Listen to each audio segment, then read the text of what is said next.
Bonsoir. Aujourd'hui, voici la partie 2 de la vidéo où on va tenter de colorer des cheveux avec du matcha bleu.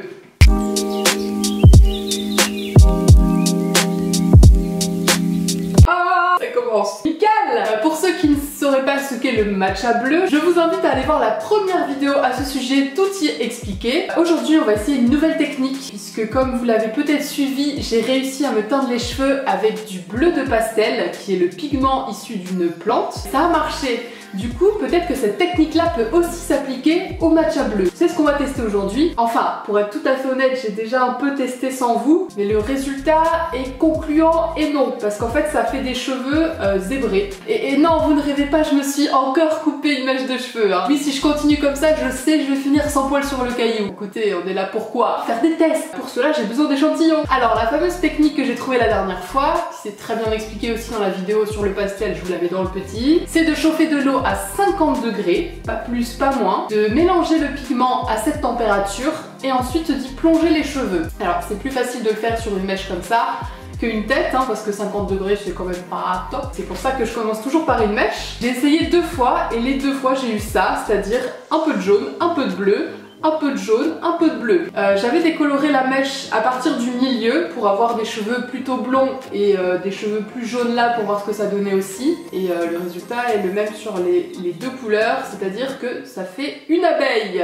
Voilà. Pour voir si c'est mes cheveux le problème, je suis allée récupérer dans mes vieux cartons une vieille mèche d'extension qui est en cheveux naturels. Je pense qu'elle n'a pas suivi autant d'expérience que mes propres cheveux. Donc on va aller voir ce que ça donne là-dessus. Et à la fin de la vidéo, on fera le petit tour de magie pour ceux qui se souviennent de quoi je parle. Si vous ne savez pas, rendez-vous sur la première vidéo ou attendre la fin de celle-ci, c'est comme vous voulez. Donc c'est le même matcha blue que la dernière fois, je vous mettrai en barre d'infos si jamais ça vous intéresse. Il y a plein d'utilité à ça, hein. Ça sert pas du tout à faire des colorations de cheveux à la base. Donc j'ai une petite coupelle là, j'en verse un peu dedans, un bon petit tas. Bon, vous me croyez sur parole, mon eau est chauffée à 50 degrés, je vais essayer de la verser là-dedans sans faire de grosses bêtises. Je vais pas vous montrer parce que je vais bouillanter comme la dernière fois, c'est sûr. Voilà, je vais tremper les cheveux dedans, donc je vais prendre à peu près ça. J'aurais pu peut-être les démêler avant, mais bon, c'est pas grave. Allez, on y va. Il n'y a plus de time maintenant. Voilà, voilà. Le bleu est très très beau, j'aime beaucoup cette couleur. Et du coup, bah, c'est parti pour 1 à 2 heures de pause. 2 hours later. Bon, bah écoutez, là, ça a carrément pas marché. Je ne comprends pas ce truc. Quel est le fuck? Est-ce que c'est parti bleuté? C'est que c'est là où mes cheveux sont le plus poreux? Mystère et boule de gomme. Je vais essayer de reteindre les parties qui n'ont pas pris et pas le reste. Mais après ça les gars, je sais plus quoi faire quoi. Just then. Bon, cette fois j'ai réussi à faire une jolie pâte bleue avec de l'eau à 50, hein, bien sûr comme d'habitude. Et j'ai rajouté du thé. On va voir si ça, par hasard, ça marcherait pas un peu mieux. Voilà ce que ça donne. J'ai juste laissé cette partie là qui était déjà bleue. On laisse poser 2 heures et je reviens vous montrer ce que ça donne. Oh tiens, tant qu'il en reste, je vais le faire aussi sur la mèche là. Déjà, regardez, ça m'a vachement coloré le doigt par rapport à tout à l'heure. Je crois qu'on tient quelque chose. 2 hours later. Bon, voilà, j'ai laissé poser ça dehors. Alors, en plein soleil, il fait bien chaud, comme ça gardait un petit peu la chaleur. C'est un peu chaud. C'est tout sec, du coup, je vais aller rincer le tout et on regarde ce que ça donne. Moments later. 5 heures après le début de cette vidéo, nous en sommes toujours au même point. La mèche d'extension n'a toujours pas prise. Voilà. Et celle-ci, bah... il y a peut-être un peu plus de bleu que tout à l'heure, mais pareil, il y a toujours une partie où ça ne prend pas. Je ne comprends pas. Donc, il est possible de teindre des cheveux, puisque vous voyez, il y a une belle partie bleue qui est bien bleue, qui dégorge pas, qui est sur le cheveu, mais pas sur tous les types de cheveux apparemment, sauf que j'arrive pas à comprendre quel type est le bon et quel type est pas bon. On dirait que c'est une histoire de porosité. Ok, donc en gros, pour faire ce bleu de Blue Matcha, il faut avoir les cheveux complètement poreux. Voilà, allez, bonne journée hein.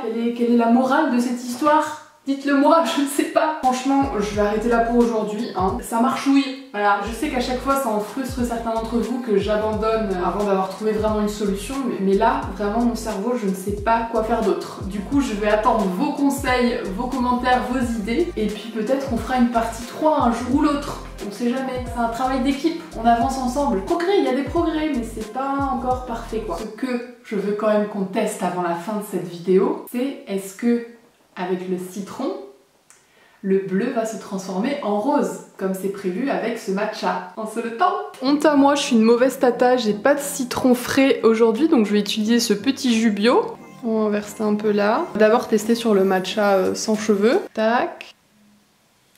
Ouais. Maintenant on va tester directement sur la mèche. Oh non, ça marche pas. Comment ça se fait? Si, ça marche. C'est beaucoup moins prononcé, mais ça a un petit peu changé la couleur. Mais bon, c'est pas fou non plus, hein. Je vais la tremper directement dans ce qui reste de citron là. Ça y est, ça devient vraiment rose en fait. Oh, mais c'est fou, pourquoi ça marche pas bien? Ce serait trop cool. Là, on peut pas dire, mais c'est vraiment rose. Est-ce que après ça peut revenir bleu? On va les rincer pour voir. Soon after. Non, je crois que ça va rester rosé en fait. Trop bien, on peut changer de couleur de cheveux avec du citron. Ma vie a un sens. J'adore le citron, j'adore l'écolo, j'adore le naturel bio. Tout est réuni ici. Faut juste que j'y arrive à faire un truc homogène.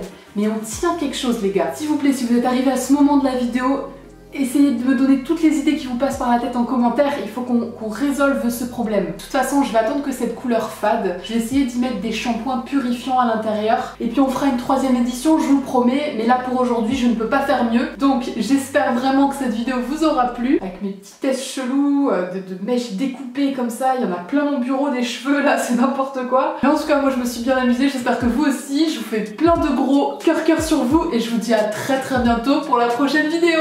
Salut! Mouah.